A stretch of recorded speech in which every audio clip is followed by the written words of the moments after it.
महलू मठाई तो दही नहीं है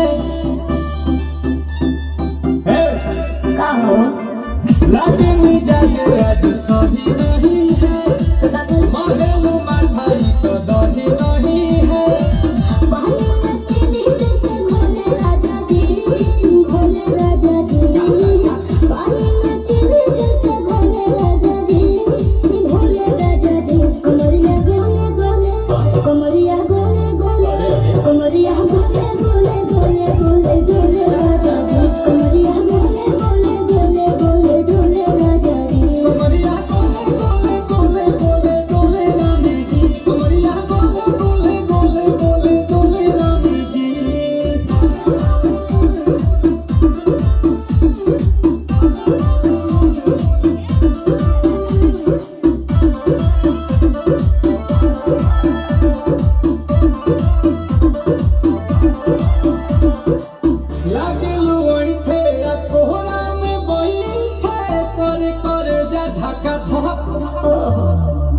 कहलू झूठे की जाला न उठे होखे हमारा कसम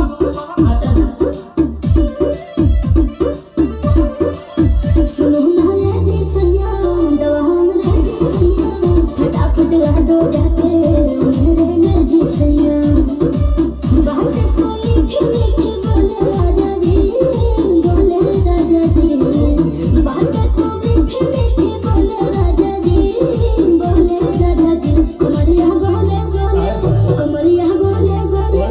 कमरिया गोले गोले गोले गोले डोले राजा जी कमरिया गोले गोले गोले गोले डोले राजा जी कमरिया गोले गोले गोले डोले रानी जी कमरिया गोले गोले गोले डोले रानी जी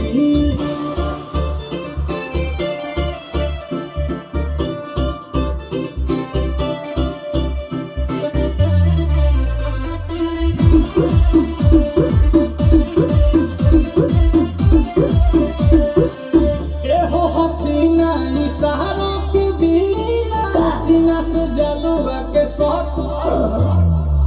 होला रानी गौरव जवानी पानी पिए लुगाटा गहत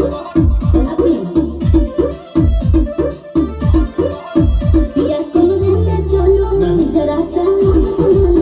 कि तुम हो सीधे साधे मैं रूठा मत चलो